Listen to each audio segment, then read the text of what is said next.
No, vanno bene che Lo mettiamo poi su un file Excel.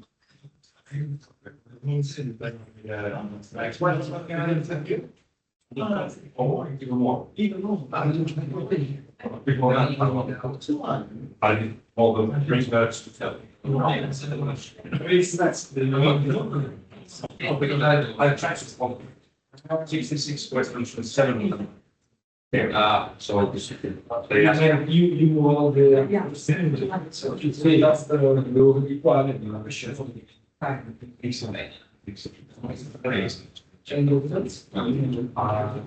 So, and the other is and then I can just not talk and change.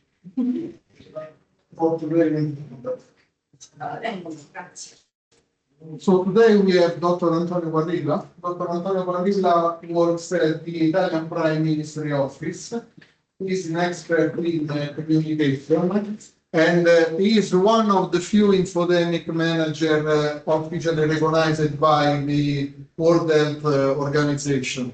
Communication will be the focus of the topic of this 40 hours of lecture.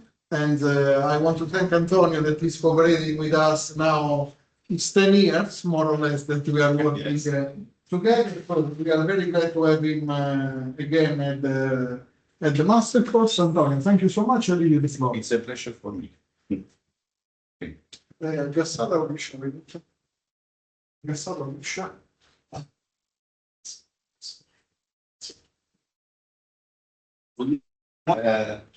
Andrea has already told you something about me.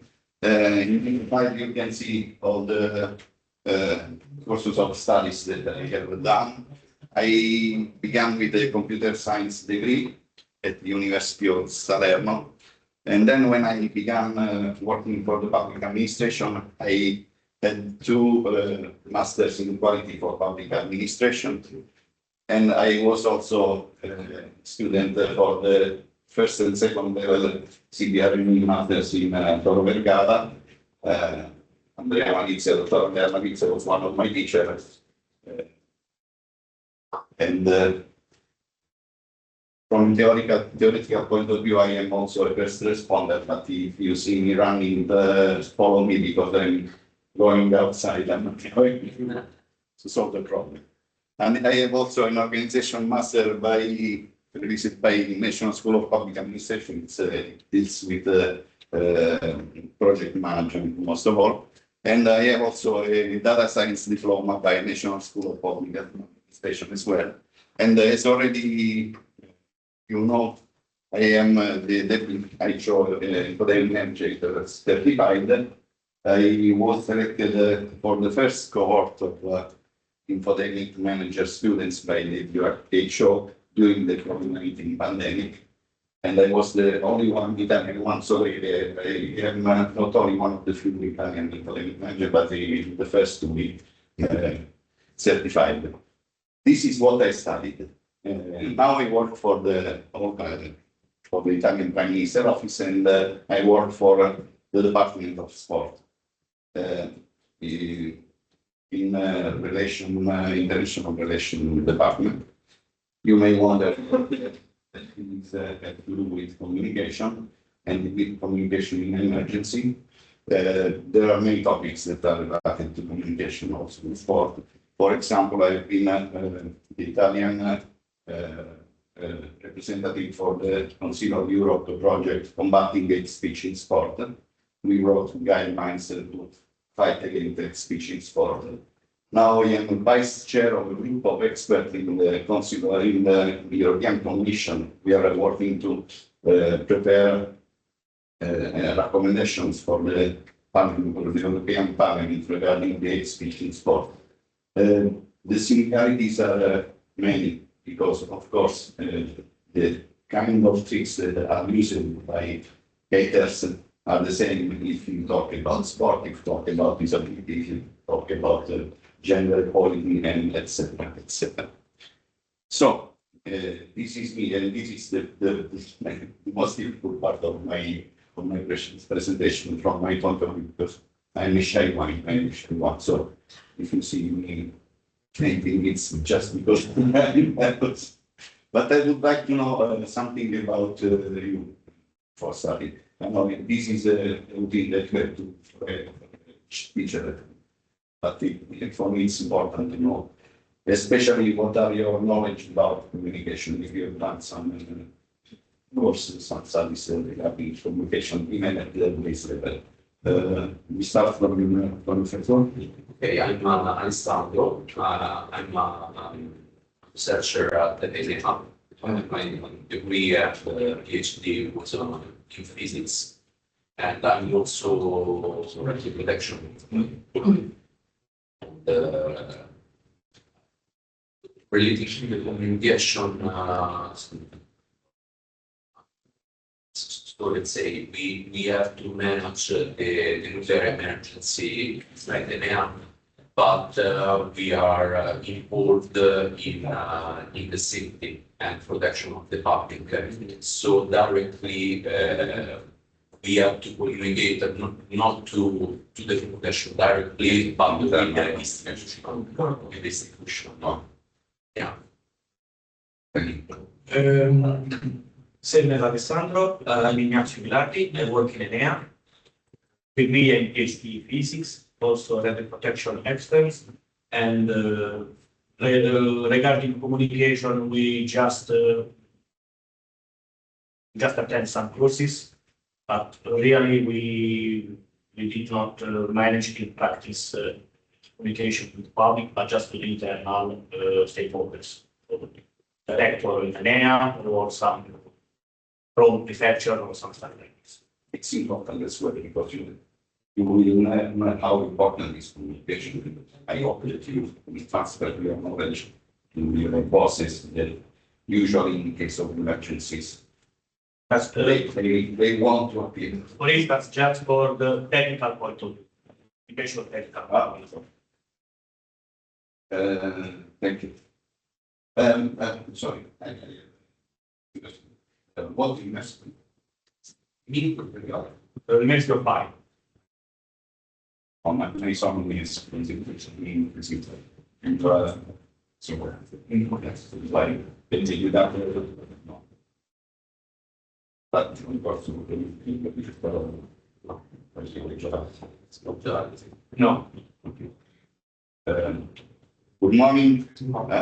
I'm listening to your presentation. I'd like to know who you are, what's your job, and what are your knowledge about communication. I'm a I'm a captain for the Italian Army. For this? I'm a captain for the Italian Army. And I work in Civitavecchia, the 7th CDM Defense Regiment.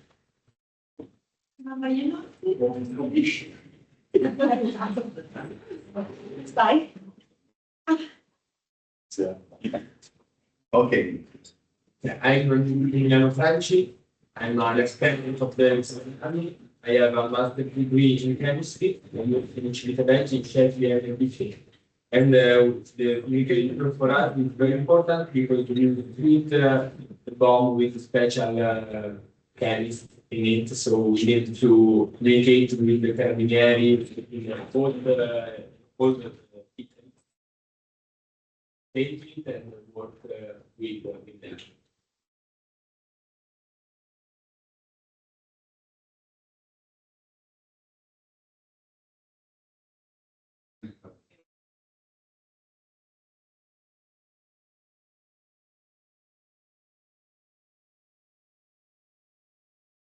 And an instructor of international maritime law and qualified armed forces advisor.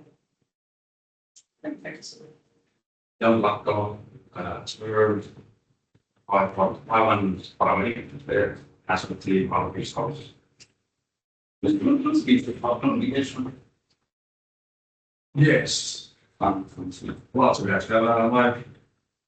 I'm all of my background before I became. So communication is the crucial part. We train for a lot of that in a higher level. It's a concept also in a factory.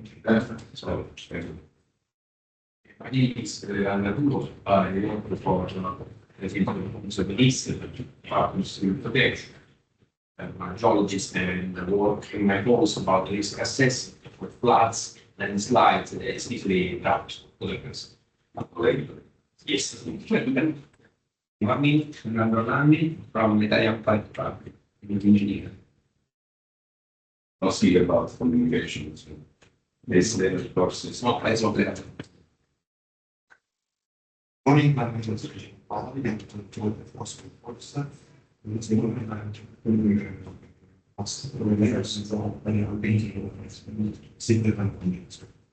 Thank you. Please, I'm happy with what's the defense in the CR and the it's many projects from the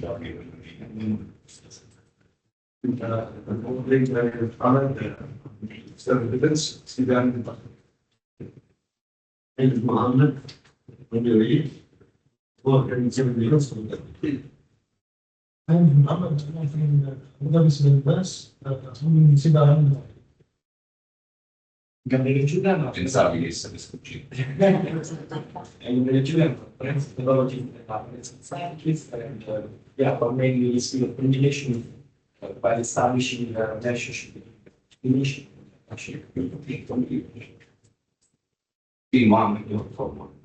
Ahmed, no, Ahmed, no, Okay, the evolution. Let's go, Mohammed. Okay, so my lecture today is not strictly related to the base level communication. So I will not talk too much about the classical structure of communication. I will tell you something about how we perceive the information that arrive to us and how we can create communication, we can create a message that can be easily understood by the others. So just to, there is no chalk. Okay, just to give you the basic knowledge about the structure of communication. Usually, according to Shannon-Weaver model, we have a message, which is the information that we want to share. We have someone that has created this message, which is called the source. We have a destination, which is the person that has to receive the information. This information moves from source to destination through a channel. For example, if we are talking about a communication via email, it goes through the internet infrastructures. There is something that affects the ability of the channel to be reliable. This is called noise. Noise can impact in a very heavy manner to the content of our information. So when we are in presence of big noise, the message is very difficult to be protected and arrive safely to the destination. Another part which is really very important is the so-called feedback. It means that if we prepare a message and we send it, our job is not finished. We are interested as well to understand if the person that received it has received it correctly and has also understood correctly the message that we have sent. These are the basic structure of communication. It's not really interesting for us because it's strictly related to an engineering point of view of communication. Yeah, we will be more focused on how our brain works relating to dealing with the communication. So let's start. And we start, you are waiting for answer from me. And the first thing that you receive is a question. So my question for you is, what is the brain for? You have to imagine and try to answer to the question, what is the most important role of the brain in my life? What is this job? I will give you my answer as well to this question later in the lecture. I will not ask you your answer now. It can be a trivial question, but we will see that it's not so simple to answer to this question. And as I like surprises, I will not give you just some slides and with the content written on it. I will tell you a story. And this story begins around the bonfire, where we have a tribe of Neanderthal people, mostly hunters, and they are telling what happened to them during hunting season. At a certain point of the night, the oldest hunter, so the most experienced one, begins to tell what happened to him in the morning. He was in the savannah when he was moving, trying to find some prey to hunt, when he looked far from him a saber tiger that was running toward him because it wanted to eat him. So he asked to the other hunters, in this situation, how will you act? And of course, the answer of the other hunters will be, we will have run away, we would have climbed the tree and so on. And the older hunter says to them, in that case, you all would be dead. Surprise from the other hunters. Why you say that? You know, because I have experience and I have understood that saber tiger don't have a good sight, don't have a good smell.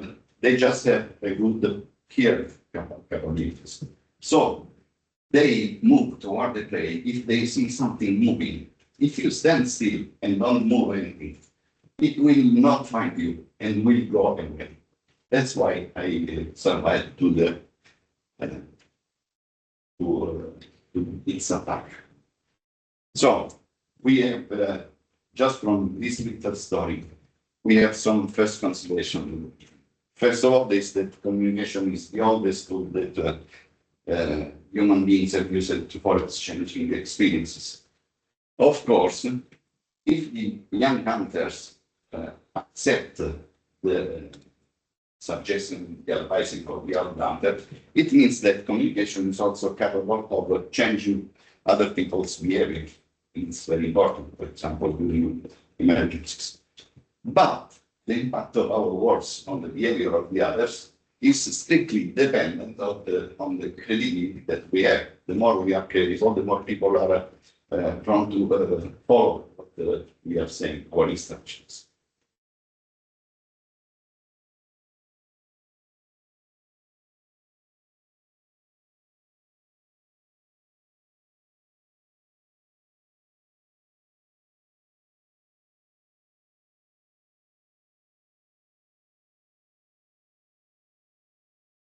Okay, but now we can wonder, but how the hunter understood how the saber tiger acts? Probably he had one of the most used common reaction when we are in danger, which is the choice between fight or flight. It's an instinctive response. Maybe his brain decided to go for the fight. That means I stand still and then wait for the attacker to answer to it. But standing still, he was completely invisible for the saber attacker that left the hunt. So he learned by his experience. He then began to think, what's happening? He didn't attack me. And he has understood why the saber tiger has not attacked him. Now,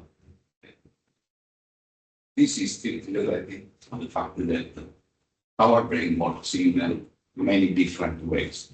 I'm going to show you some theories.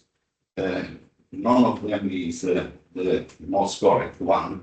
I'm just going to show you the things of that theory that fit most our approach, which is to understand how we have to deal with communication during the emergency. The first one is belongs to a 56. It's from Dr. Paul MacLean. It's called the model of the tuned brain. According to him, our brain is composed of three different layers.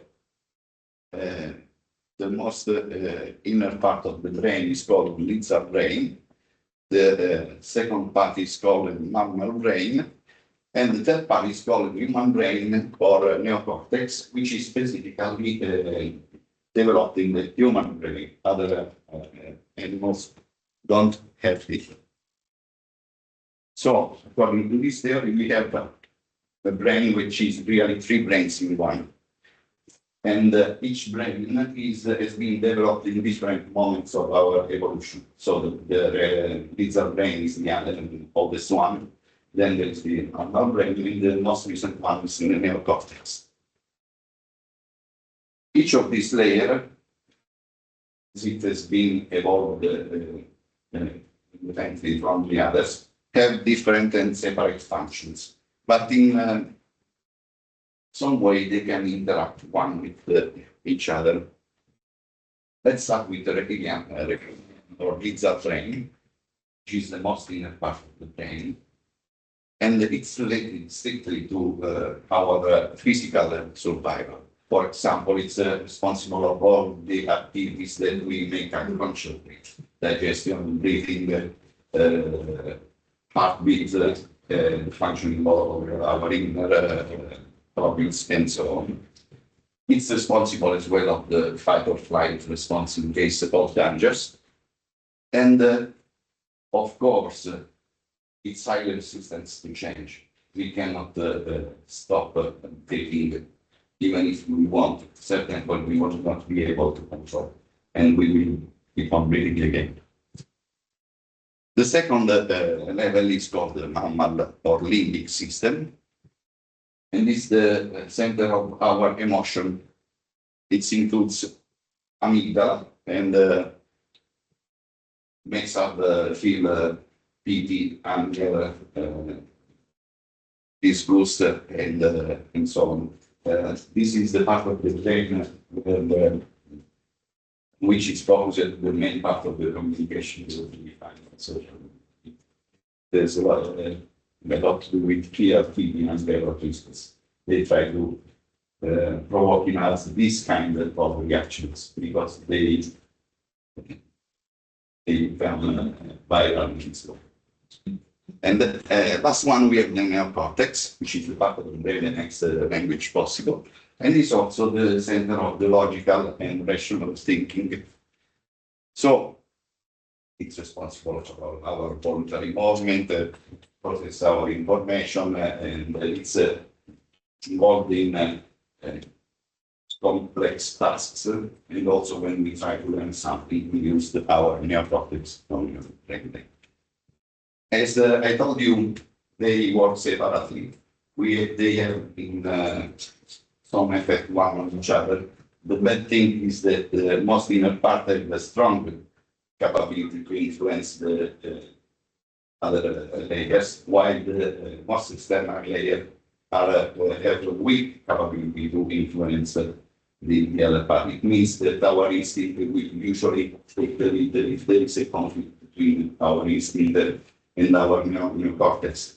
Which of you belongs to army knows how much training is needed to let the neocortex take the lead in case of danger or in dangerous situations. Of course, when there is a conflict between those layers, we can experience the existence of cognitive biases.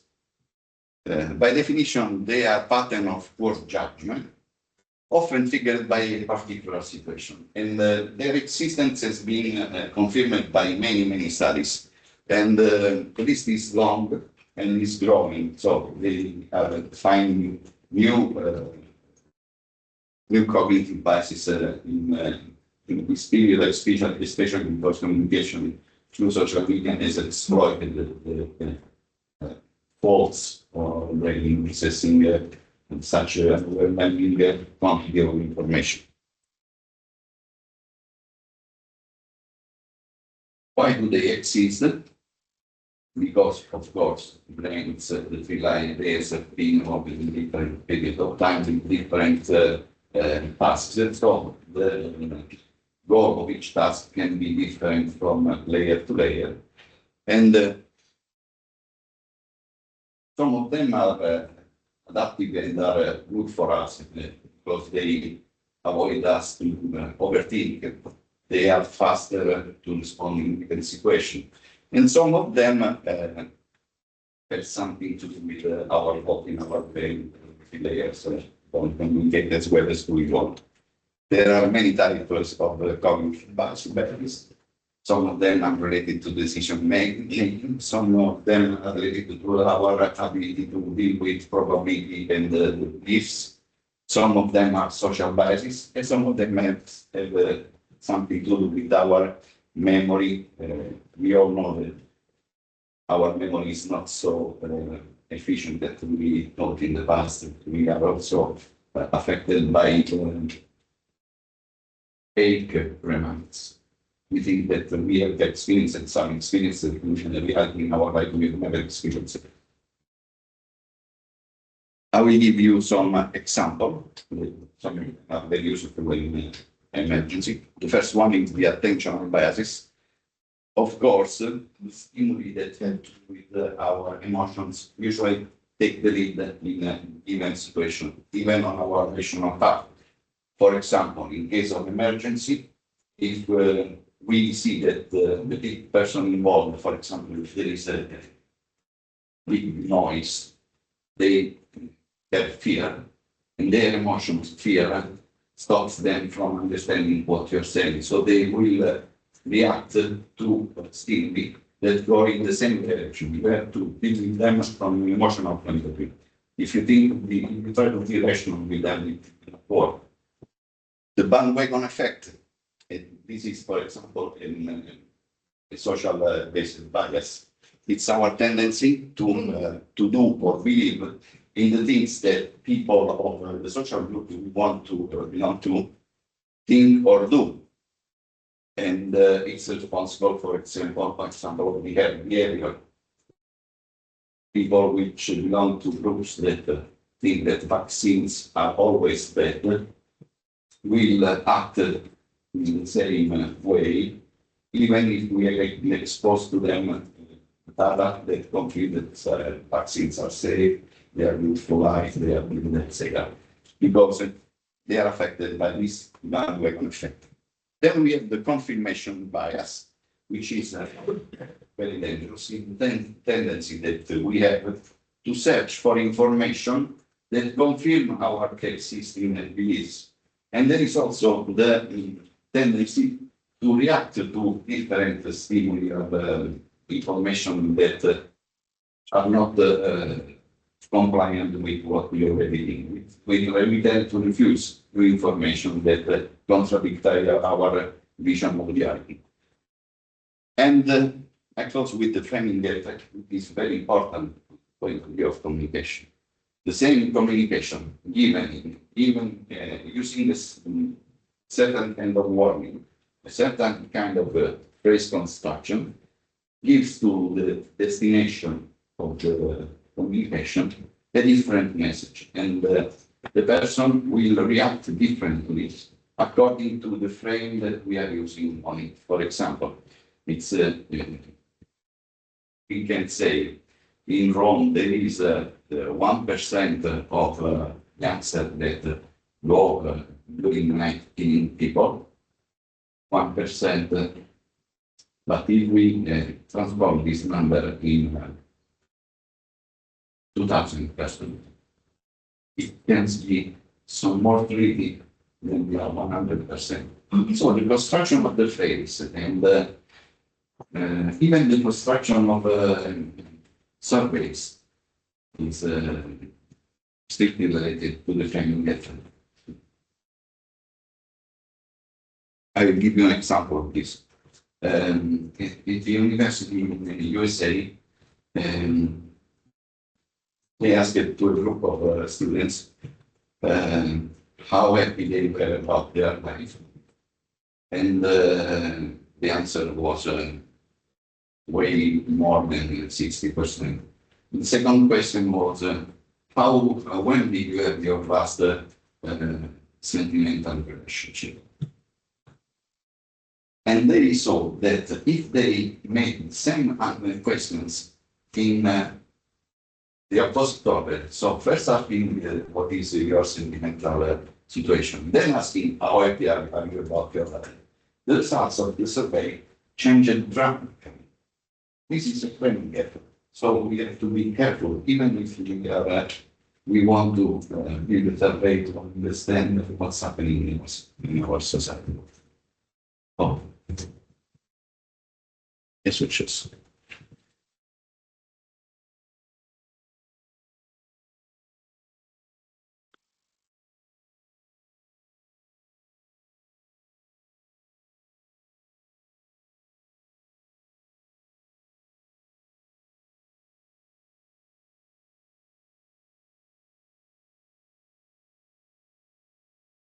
È andato. Forse vediamo il tasto di mezzo del tempo. Questo. Ok. Eravamo qui. Which of you has already listened to this the Dunning-Kruger effect? It's the result of a study made by technological researchers in the USA. They wanted to understand how stupid people can be. The idea for this study arose in their mind because they saw a news on the newspaper of a person that believing that by washing his face with lemon juice he would become invisible just because the lemon juice was used for invisible ink. He tried to rob a bank, but he was, of course, easily arrested after the robbery. And so they began to study and began to try to understand how stupid how self-confident people could be. And they found out that if you ask a person what is their level of confidence about a given task or given topic, people tend to be extremely overestimate the level of ability. Just an example, I don't want to offend you. I will ask you, do you think you are better or worse of the average driver than you? I think that every one of you thinks that they are better than the average driver, but someone will be, of course, worse than the average. This is a simple example, but this effect is real.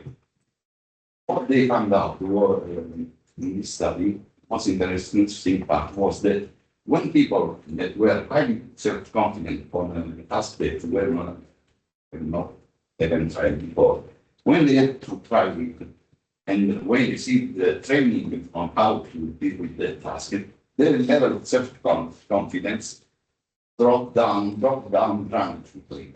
And it began to rise again when they had enough information regarding the level of complexity of the task that was asked to them. But the most interesting part is that their level of confidence did not reach the level of self-confidence that they had at the beginning, even if they become experts. So this is or something called Dunning-Kruger effect, which is from the other part, from the point of view of the expert, it is called the syndrome of the imposter. Usually, the person which is very well skilled in the field of problems is less self-confident than the person that knows nothing about it. From the point of view of communication, it's very important because you can imagine what happens during a confrontation, or public confrontation, between a person that doesn't know anything about the topic and the real expert. From the point of view of communication, it's the self-confidence that is one of the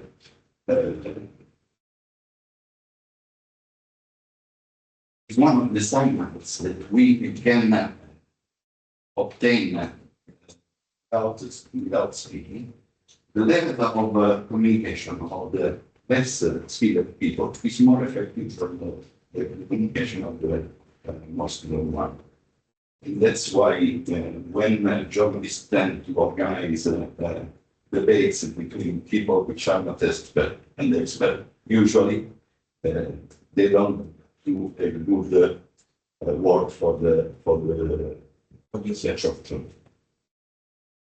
This relation, I see that finally we have an increase of confidence from very high skilled person or not. If I increase at the end of the graph, Yes, when you are a real expert, true, So this is our personal work. So we are, I said, no, I believe that we go down then we go down when we begin to understand understand. the number of books of physical work. Then you begin to read books and begin to understand the complexity that lies behind. And you begin to say, okay, I can manage it. And just by studying or tracing, whatever confidence grows, it describes the personal level of confidence. It's not a comparison between non-expert and expert. Now, small test of you. There are 3 questions. I would like Just like curiosity, the axis can be also the age, not only the knowledge.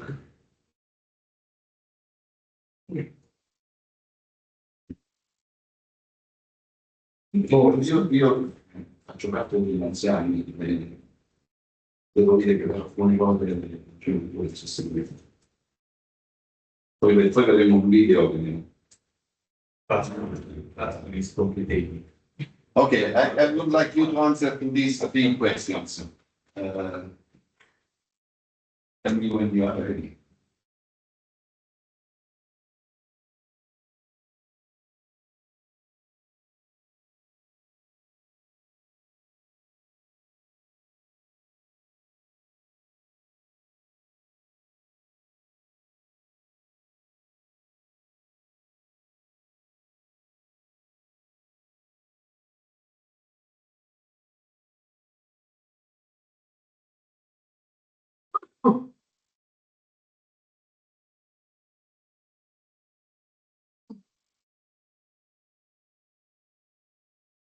Are you ready? Okay. I would like to know if the two Ahmed had the same response and the two Mohammed the same one. Okay, these are the real answers. Okay, it's not important what you answered from my point of view, because these questions are part of a family of 12 questions that a Scandinavian researcher, which is called Dr. Crosslund, has prepared for 14,000 persons. 14,000 persons answered to this survey of 12 questions. The average score was 2 correct answers out of the 12. Now, I know that you are good at math. If we have 12 questions with 3 possible answers in which one is correct, just answering randomly, what is the expected result? 4. So the average result was half than the answer that the result that you would obtain by just by answering by making random choices. The interesting thing is that the results were independent from the vocational level. One of the groups that had the worst performance was the group of former Nobel Prize winners. But the most important thing is that these answers were systematically correct. It means that when a person didn't know the answer, they had to choose one. They tended to choose the most pessimistic. My point of view, I think that the days that there are some preconcept or something like that, because I think that some answer reflects the basic idea that we have about some reality that is part from us. So, Yes. What happened really is that the reason why it happened didn't have a formal justification. One of the theories is that having a pessimistic view is related to our chances of survival that belong to ancient times when always trying to imagine the worst situation gives us more opportunity to survive and to be able to react to dangers in any situation. So, until now we have our brain that is full of cognitive biases, where our instinct is prevalent on our rational thinking, where we tend to have more self-confidence on given topics than in what we are in reality. We are pessimistic, but the bad news is not finished yet. We have another one, and this that our brain is not so powerful as we may think. And we have experienced it, especially since the advent of the internet. Because with the advent of the internet, we have access to search engines. And the quantity of information that we received from a search in the internet was so overwhelming for most people that they weren't able to understand what were the information that we had. They were really interested in. They weren't able to understand what were the level of sources. And in some cases, all this kind of information blocked them from completing the job that they were doing. This is related to search engines, where we have, for certain point of view, in a good situation, we are searching for information. We are doing information for others, so we are ready to manage it. And we are not able to do this. Imagine what happens with the social media, where we are in a push mode. We don't search for information. Our feed gives information over many topics that we are not asked, and we have to deal with them, and we are not prepared to do it. So our brain is not able to do them in a correct way.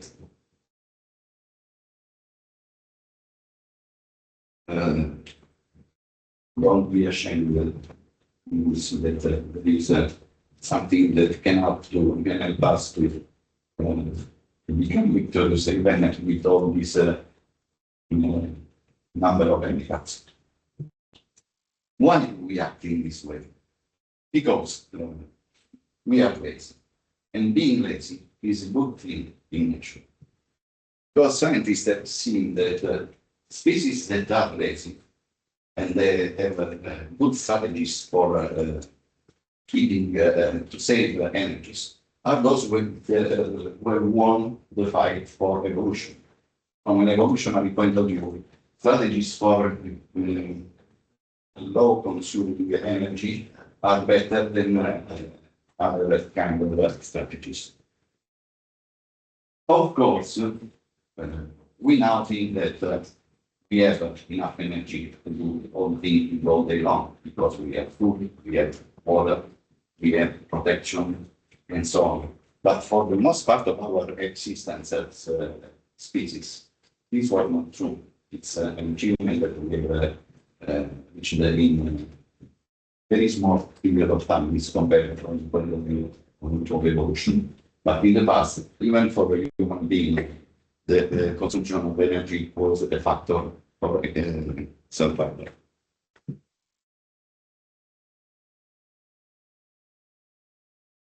This seems that new thinking is one of the most effective aspects that we do. Brain needs sugar. Sugar is a source of energy. It's one of the most powerful sources of energy from the point of view of food. we know that thing is as possible. But now we come to one of the goals of the communication from my point of view. Dr. Daniel Kahneman, he died a few years ago, unfortunately. He is winner of a Nobel Prize in economy for a study that had to do with the rational thinking of the person. So for something which not strictly related to economy, even if he was an economist. Because he demonstrated, it showed that one of the pillars of the modern economic theories was not true. The theory that if a person knows everything that he needs to know to take a decision, he will take the decision for himself, for themselves. It's not true according to Kahneman studies. Question for you.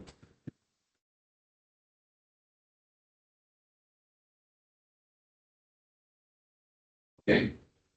I know that you are not in chance, so your answer will be better than the average answers of the person. It's not this 5. It's not 10. I don't know if someone will answer 10. Why? Because usually we tend to use what Kahneman called the fast thinking system. According to Kahneman theory, our brain is divided into 2 systems. System 1, which is a fast system, which is the system that is usually in charge of our lives and our systems, and it's low consuming of energy, fast response, and in the greatest part of the situation, the answer that is correct. The other system is the system 2 that needs to be activated voluntarily in some ways, and it's responsible for the rational thinking, for studying, for training. Of course, Harvey knows that if you study a thing for a lot of time, if you train a lot, some of the ability that you will compete with the slow system translate into the fast system. So training is more important. The more we are training, the more things system 1 is able to do with less effort and the bigger speed. The problem is that system 2 is very energy consuming. Now, another example. I want to know, from your point of view, what is the job of this?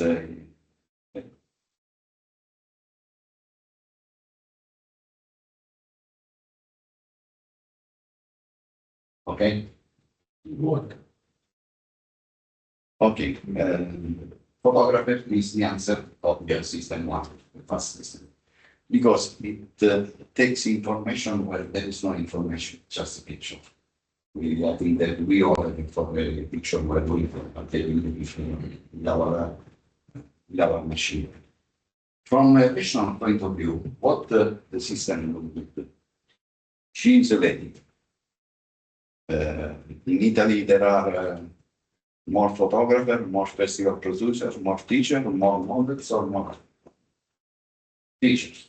So the most statistically, the probability to gain the correct answer is to answer teacher.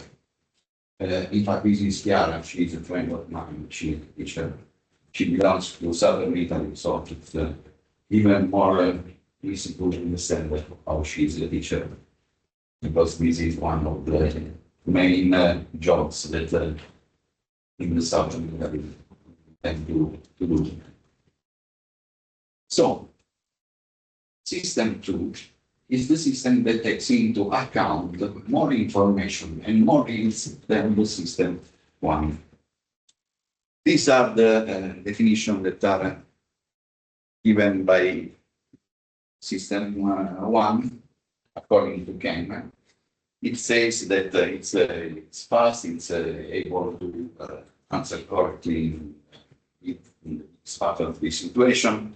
but it has biases, so biases affect system 1, and it cannot be turned off. So system 1 is always active.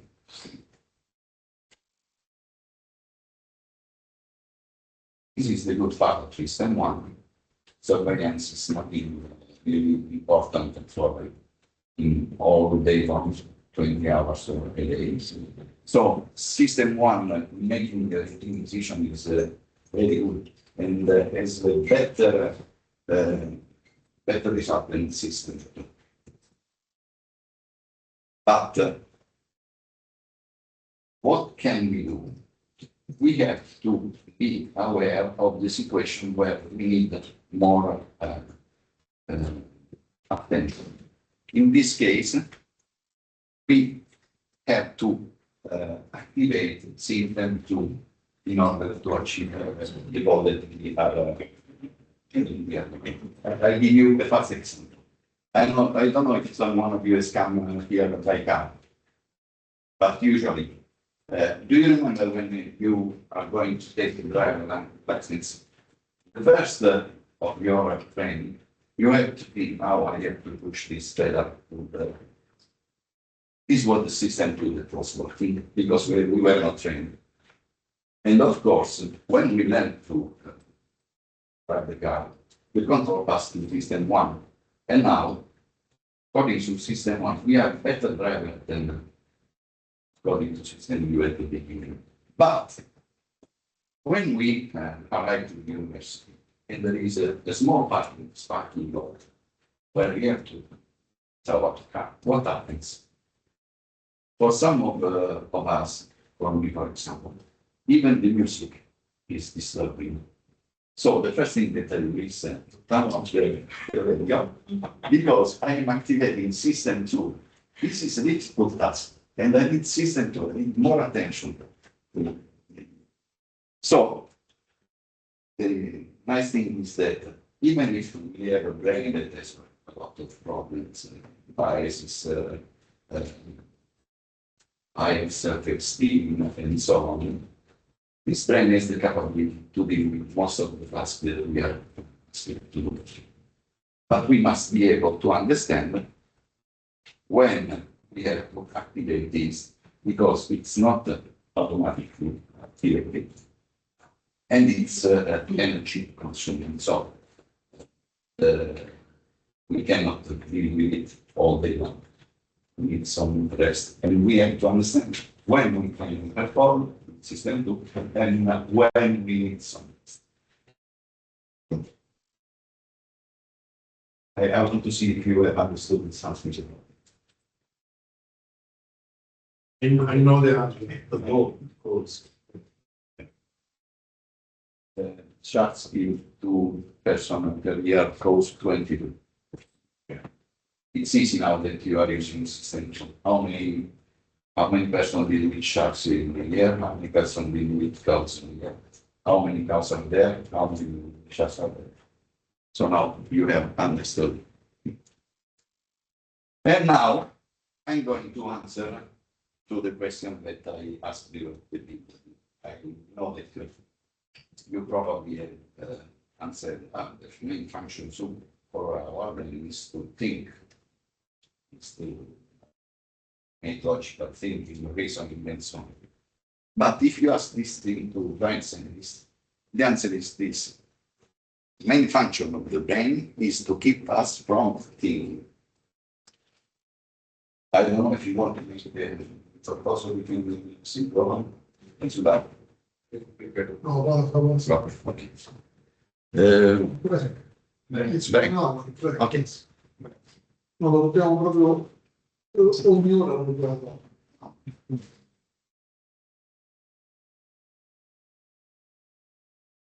Anche perché drammaticamente ci sta sto punto.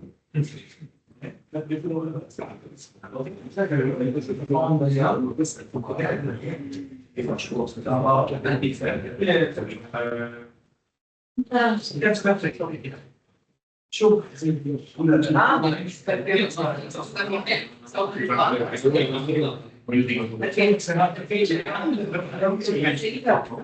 Con lei, in effetti, sì, posso sapere servizio. Attualmente la protezione civile va fino a 2 anni fa ero a Cattedralia, quindi deve fare una cosa come fai a dentro. Ah, adesso io sono stato avviato i fili per di vari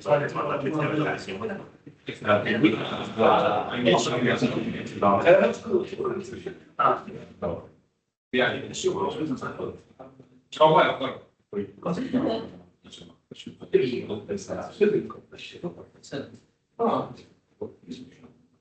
perché c'è la scienza, noi fanno una sagrada. Perché no? Non abbiamo sentito. Ci hanno ridotto. Ma penso che prima o poi, vabbè, quello che arriva, poi certifica ora su indigene, che è una cosa di una settimana. Altri ancora sono due, perché non sono fuori. Noi siamo su due. Noi siamo su due, ma situazioni di necessità. Già è quello quasi nessuno. Infatti, poi non sono quando ascolto il mail, alla sera c'è lui quello che fa anche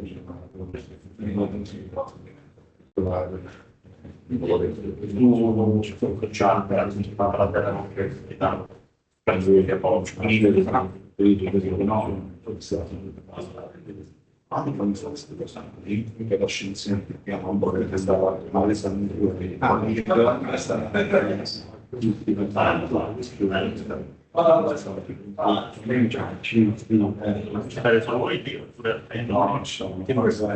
Questo è il numero esatto, questo lo vedi sconci facendo adesso. Sì, ma vabbè, faccio tutte le tue relazioni. Ma poi ti dicono che so che ha visto la doppiata con la signore. Non riesce a studiare oggetti importanti. Capisci? Sono un po' di esperti di facendo la storia. Non sulla parete, diventa fuoco. Dici no, ci vuole piazza. No, vabbè, non devi. Non sulla No, nella lezione di ingegneria, diciamo, no, sì. no, la seconda classe. No,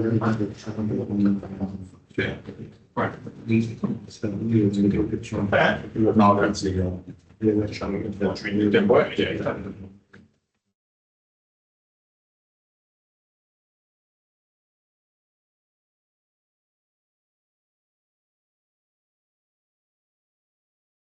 Corretto. In questa potrebbe essere una cosa che io faccio in realtà.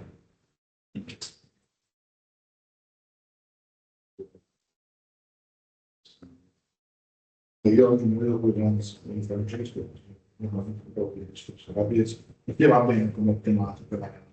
Sì, sì, che ti ho proposto.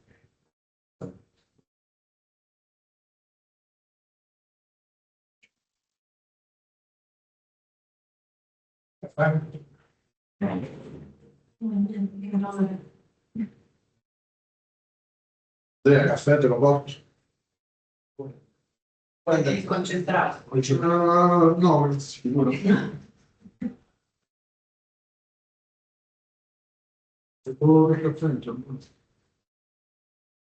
5 milioni. Ah, Oh, ma quando se lo viene a fare qualche degustazione, qualcosa? Ah, disgraziato. Antonio, non lo so, tante cose che ti dico che vengo perché sto lavorando alle 7 di mattina, alle 7 di sera e poi sono qui. E non te lo so più. Porta pure i bimbi. Ma perché quando facciamo la costruzione ti devastano casa. No, non se lo posso dire, poi stiamo un po' in affanno perché ci abbiamo. Ma devo dire delle cose tutte sulle donne, quindi penso che sono tutte donne, una non problema.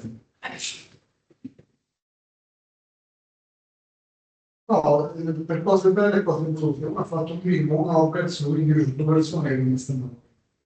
Chi? La ragazza che stava Quella che stava giù, quella Alessia. Adesso qui. Ah, Ciao, 2 mesi, incinta. Davvero? Sì. Oh, caspita. E ha perso la bimba, colomba l'ha fatta, adesso quindi io queste 2 persone ora non ce l'ho amo, perché io proprio non fatto. Alba ce l'ho in casa, che non quello dei coglioni, dice Alba lavora tanto, però non quello di palle, perché quando la carico del lavoro poi il giorno me lavora e noi finiamo non può aspettare. Non ha più voglia. Giusto. Sì, un po' complicato. C'è un Gabriele che lavora molto bene, ma è un medico, quindi c'è la testa tecnica con fantasia, lui pensa per i morti, non ce l'ha la testa per i vivi, e quindi niente, è un periodo difficile, un po' di... Poi passa. c'è bisogno di bere, io ti ribadisco. Cerca di venire almeno tu. Ma qualche bottigliata la devo fare, no? Sì, sì, Altri pesci. venerdì prossimo c'è il cammino di Marsala. Oh. Ma io le seguo, sia te che Roberto sui social, posso vedere che sta senza quello. Pure Roberto ha fatto una questione alla Camera, sul Senato, non mi ricordo. Sì, Da poco, alla Camera dei Deputati, sì, alla Alla biblioteca, sì, perché c'è stato il congresso, lui adesso è delegato della Federazione Sommelier, no? Delegato di Roma.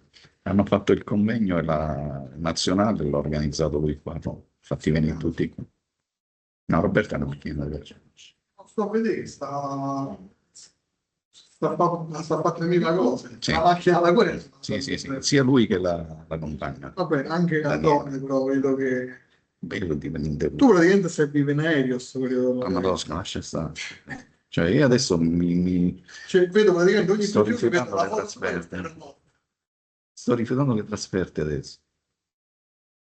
Poi me ne vado, adesso diciamo una settimana a Strasburgo. Una settimana. Un bagno di sangue, perché poi lì si lavora 12 ore al giorno e la sera quando esci, che fai? No, che ora. Ciao. Riprendiamo quando mangiamo.